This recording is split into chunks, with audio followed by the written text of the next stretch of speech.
Leo dry fruits and spices trading limited, अगर ये company चली तो ये कंपनी बहुत बड़ी कंपनी बन सकती है। अदरवाइज ये कंपनी अपना आईपीओ लेकर ही एसएमई कैटेगरी में आ रही है। कब इसका बिजनेस चेंज हो जाए, कब ये कंपनी बंद हो जाए, आपको पता भी नहीं चलेगा। जानते हैं इस कंपनी के बारे में एंड इसके आने वाले आईपीओ के बारे में। कहीं मत जाइए, चैनल को सब्सक्राइब कर लीजिए। सबसे पहले जान लेते हैं इस कंपनी के बारे में। Leo dry fruits and spices trading limited, ये कंपनी एक महाराष्ट्र बेस्ड कंपनी है। 2019 से इस बिजनेस में है। हालांकि इस कंपनी को एफएसएसएआई का लाइसेंस ये 2022 में मिला है एंड ये कंपनी फूड से रिलेटेड प्रोडक्ट्स में डील करती है। तो हम मान के चलेंगे दैट इस कंपनी ने 2022 से ही अपना बिजनेस शुरू करा है एंड आज की डेट में ये company spices, dry fruits and other grocery के प्रोडक्ट्स में डील करती है। जो स्पाइसेस एंड ड्राई फ्रूट्स वाले प्रोडक्ट्स हैं उनको ये कंपनी वांडू ब्रांड नेम के अंदर बेचती है। ऐसे ही जो इस कंपनी के अदर प्रोडक्ट्स हैं, आई मीन बेसिकली जो फ्रोजन प्रोडक्ट्स हैं, उनको FRYD ब्रांड नेम के अंदर बेचती है। एंड माइंड इट, ये कंपनी अपने प्रोडक्ट्स की ट्रेडिंग करती है एंड प्रोसेसिंग भी करती है। अब सी, अगर हम इस कंपनी के बिजनेस को trading and processing wise divide करें तो ट्रेडिंग वाले सेगमेंट से इस कंपनी की टोटल रेवेन्यू में से 77% आता है एंड अप्रोक्सीमेटली 23% रेवेन्यू आती है इस कंपनी की मैन्युफैक्चरिंग एंड प्रोसेसिंग वाले सेगमेंट से। एंड सी, जो ये कंपनी है ये ऑलमोस्ट सारे बिजनेस मॉडल के थ्रू अपने प्रोडक्ट्स को मार्केट में बेचती है। आई मीन ये कंपनी B2B सेगमेंट में ऑपरेट करती है, B2C सेगमेंट में ऑपरेट करती है एंड D2C सेगमेंट में ऑपरेट करती है। सी, अगर ये कंपनी स्पाइसेस के, ड्राई फ्रूट्स के बड़े बड़े पैकेट दूसरे बिजनेसेस को बेचती है एंड वो बिजनेस बाद में उन बड़े बड़े पैकेट्स को छोटे छोटे पैकेट्स में पैक करके अपना लेवल लगा के मार्केट में बेच देती है, तो जो ये इस तरह की एक्टिविटीज होती हैं ये B2B सेगमेंट में आती है। एक इस कंपनी का बिजनेस सेगमेंट है B2C, जहां पर ये कंपनी अपने प्रोडक्ट्स को छोटे छोटे पैकेट्स में पैक करती है and then wholesaler and distributor के थ्रू ये कंपनी अपने इन प्रोडक्ट्स को एंड कंज्यूमर तक बेचती है। बेसिकली ये कंपनी जो अपने प्रोडक्ट्स को आइडेंटिटी देती है, वो प्रोडक्ट उसी आइडेंटिटी को लेकर एंड कंज्यूमर तक जाता है। ये इस कंपनी का बिजनेस सेगमेंट हो गया B2C। एक हो गया D2C, आई मीन जो प्रोडक्ट इस कंपनी ने बनाए, there is no wholesaler, no retailer, सीधे कंज्यूमर को ये कंपनी अपने प्रोडक्ट्स बेचती है। एंड जो ये तीसरा सेगमेंट होता है ये सबसे ज्यादा प्रॉफिटेबल सेगमेंट होता है। एंड अगर आपको इस कंपनी के बिजनेस को और ध्यान से समझना है तो आप ये चार्ट देखो। आई मीन सी, ये कंपनी के जो बिजनेस वर्टिकल है, मैन्युफैक्चरिंग प्रोसेसिंग है एंड देन ट्रेडिंग है। मैन्युफैक्चरिंग प्रोसेसिंग के अंदर ये ब्लेंडेड स्पाइसेस बनाती है एंड अदर ग्रोसरी प्रोडक्ट्स बनाती है जैसे कि फ्रोजन आइटम्स। ट्रेडिंग सेगमेंट के अंदर whole spices, dry fruits, other grocery products and frozen products बेचती है। सो हमने इस कंपनी के बिजनेस को डिटेल में समझ लिया। अब देखते हैं दैट जो ये इस कंपनी के फाइनेंशियल्स हैं वो इस कंपनी के बारे में क्या बताते हैं। तो उसके लिए हम देखते हैं इस कंपनी का ये फाइनेंशियल्स का चार्ट। शुरू करते हैं एसेट बेस से। मार्च 2022 में इस कंपनी का एसेट बेस था 12 करोड़ रुपए का। अगले साल ये बढ़कर 26.65 करोड़ रुपए का हो गया है। मार्च 2022 में ये 52 करोड़ रुपीस को क्रॉस कर गया है एंड इस साल के 6 महीने में टिल सितंबर 2024 ये ऑलमोस्ट 70 करोड़ रुपीस तक पहुंच गया है। रेवेन्यू देखें तो मार्च 2022 में ये 5.27 करोड़ रुपए की थी। अगले साल ये 36 करोड़ रुपए को क्रॉस कर गई है, फिर ये 62 करोड़ रुपए को क्रॉस कर गई है एंड इस साल के 6 महीने में ये 17 करोड़ रुपए को क्रॉस कर गई है। आई मीन ये थोड़ा सा रिडक्शन देखने को मिला है यहाँ पर। एंड ऐसे ही अगर हम इस कंपनी का प्रॉफिट देखें तो मार्च 2022 में ये 8 लाख रुपीस का था, फिर ये 3.64 करोड़ रुपीस का हो गया है, फिर ये 6.64 करोड़ रुपीस का हो गया है एंड इस साल के 6 महीने में इस कंपनी ने 1.88 करोड़ रुपीस का प्रॉफिट कमाया है। नाउ जो इस कंपनी का ऑपरेटिंग कैश रियलाइजेशन है ये नेगेटिव है, बट ये ठीक ठाक भी है। मैं आपको समझाता हूँ। अभी पहले नंबर्स देख लेते हैं। मार्च 2022 में 2.71 करोड़, फिर अगले साल ये 8.18 करोड़, फिर ये 14.58 करोड़, ये सब नेगेटिव है एंड देन इस साल के 6 महीने में 6.42 करोड़ रुपीस का।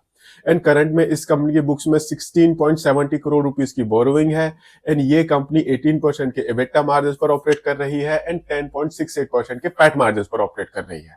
आई मीन नाउ अब आप एक काम करो, इस कंपनी की जो बिजनेस है, जो हिस्ट्री है, उसको फाइनेंशियल्स के साथ क्लब करके देखो, फिर आपको थोड़ा सा बेटर अंडरस्टैंडिंग मिलेगी। जैसे कि इस कंपनी को जो FSSAI का लाइसेंस है ये 2022 में मिला है, तो हम मान के चलेंगे इस कंपनी ने अपना फुल फ्लैश बिजनेस ये 2022 से ही शुरू करा है। अब ऐसा तो है नहीं कि ये कंपनी एकदम से बहुत बड़ी कंपनी बन जाएगी। कंपनी धीरे धीरे अपना बिजनेस बढ़ा रही होती है एंड यही रीजन है दैट इस कंपनी की रेवेन्यू धीरे धीरे बढ़ती जा रही है, प्रॉफिट धीरे धीरे बढ़ रहा है, बट जो इस कंपनी का ऑपरेटिंग कैश रियलाइजेशन है अभी वो नेगेटिव है। रीजन, अगर आप बिजनेस बढ़ाओगे तो आपको अपने ऑपरेशन में पैसे और डालने पड़ेंगे, तभी तो आपका बिजनेस बढ़ेगा ना। And that is the reason इस कंपनी का जो ऑपरेटिंग कैश रियलाइजेशन है वो नेगेटिव है। बट जो ये इस तरह की कंपनियां होती हैं, इनको हम बोलते हैं एफएमसीजी प्रोडक्ट वाली कंपनियां। एंड जो इनके प्रोडक्ट की डिमांड होती है आज की डेट में, वो काफी ज्यादा होती है। एंड अगर आपने मार्केट में इस कंपनी के प्रोडक्ट्स को देखा होगा, तो नॉर्मली वो एक प्रीमियम पैकिंग कैरी करके चलते हैं, जिससे इस कंपनी की जो ब्रांड इमेज है वो ऑटोमेटिकली बढ़ जाती है। एंड इससे क्या होता है, इससे कंपनी को फायदा मिलता है और एक्सपेंड करने में। अभी ये कंपनी अपना आईपीओ लेकर आ रही है, एंड इस पर्पज से इस कंपनी ने अपने आप को 93.0 करोड़ रुपए की वैल्यूएशन दी है। कंपनी का जो आईपीओ साइज है ये है 25.12 करोड़ रुपीस का पूरा फ्रेश इशू कंपोनेंट है। 51 से 52 रुपीस का प्राइस बैंड है। 2000 शेयर्स का लॉट साइज है। इस हिसाब से जो आपकी मिनिमम इन्वेस्टमेंट होगी, ये होगी 1,04,000 रुपीस की। 1 जनवरी को आईपीओ ओपन होगा, 3 जनवरी को आईपीओ क्लोज हो जाएगा, एंड 8 जनवरी को इस कंपनी की लिस्टिंग होगी। एंड सी, इस आईपीओ के थ्रू जो भी पैसे ये कंपनी कलेक्ट कर रही है, उन पैसों का ये कंपनी यूज करेगी एक तो अपनी वर्किंग कैपिटल की मैनेजमेंट के लिए। बेसिकली ये कंपनी करती क्या है, ट्रेडिंग एंड मैन्युफैक्चरिंग। तो वहां पर आपको बहुत सारा रॉ मटेरियल चाहिए होता है, बहुत सारी इन्वेंट्री चाहिए होती है, तभी तो आप उसको बेचोगे ना, तभी आप बिजनेस बढ़ाओगे। तो वहां पर जो पैसे लगते हैं उसको हम बोलते हैं वर्किंग कैपिटल रिक्वायरमेंट। तो मैक्सिमम पैसे यूज होंगे वर्किंग कैपिटल रिक्वायरमेंट के लिए, थोड़े से पैसे यूज होंगे ब्रांड बिल्डिंग के लिए। अभी नई कंपनी है, अभी इस कंपनी के प्रोडक्ट तो बहुत बढ़िया है, बट इस कंपनी को अपनी ब्रांड विजिबिलिटी बढ़ानी है, ताकि ज्यादातर लोगों को इस कंपनी के बारे में पता चले एंड वो इसके प्रोडक्ट्स को खरीदें। एंड थोड़े से पैसे ये कंपनी यूज करेगी जनरल कॉर्पोरेट पर्पसेस के लिए, आईपीओ से रिलेटेड एक्सपेंसेस के लिए। तो आप एक मान के चलो, कंपनी का बिजनेस धीरे धीरे बढ़ता जा रहा है। एंड सी, इस आईपीओ के बाद जो इस कंपनी की फाइनेंशियल परफॉर्मेंस है, जो नॉर्मल ऑपरेटिंग परफॉर्मेंस है, इसका काफी पॉजिटिव इंपैक्ट पड़ने वाला है। ये इंप्रूव होगी फ्रॉम ऑल फ्रंट। तो अब क्वेश्चन आता है, क्या आपको इस कंपनी के आईपीओ को सब्सक्राइब करना चाहिए या नहीं? तो यहां पर मैं आपको बता दूं, जिस सेगमेंट पे ये कंपनी ऑपरेट करती है, बहुत बड़ी बड़ी कंपनियां, काफी पुरानी पुरानी कंपनियां इस सेगमेंट में ऑलरेडी अवेलेबल है। नए प्लेयर्स आते रहते हैं, नए प्लेयर्स जाते रहते हैं। अब ये कंपनी आने जाने वाले प्लेयर्स बनेगी या फिर एक बहुत बड़ा एस्टैब्लिश ब्रांड बनेगी, ये हमको फ्यूचर में ही बताएगा। कंपनी की बिजनेस स्ट्रेटेजी से पता चलेगा, एंड उसके लिए आपको इस कंपनी की परफॉर्मेंस को ट्रैक करते रहना पड़ेगा टाइम टू टाइम। ऐसा नहीं है आपने बाय किया एंड देन सो गए, नो। बिकॉज अगर आपकी ये इन्वेस्टमेंट स्ट्रेटेजी है, तो फिर आपको वेल एस्टैब्लिश प्लेयर्स में इन्वेस्ट करना चाहिए। ये एसएमई कंपनी है, यहाँ पर बिजनेस मॉडल्स ये बड़े ही फ्रीक्वेंटली चेंज हो जाते हैं। कंपनीज की इतनी फाइनेंशियल बैकिंग नहीं होती दैट वो बड़े बड़े प्लेयर्स के साथ compete कर सके, उनके साथ एक किस्म से प्राइस वॉर कर सके, उनके सामने स्टैंड कर सके। बिकॉज सी, आज की डेट में अगर कोई आपका बहुत बड़ा प्लेयर अपने प्रोडक्ट्स प्राइसेस को 20% से नीचे कर दे, तो फिर तो आपकी बैंड बच गई ना। बिकॉज जो आपके एबिटा मार्जिन है वो लेस देन 20% के हैं, राइट। एंड उसके बाद आपका क्या होगा, तो उसके बाद जो आपका बिजनेस है ऑपरेशनली, वो सस्टेनेबल ही नहीं रहेगा।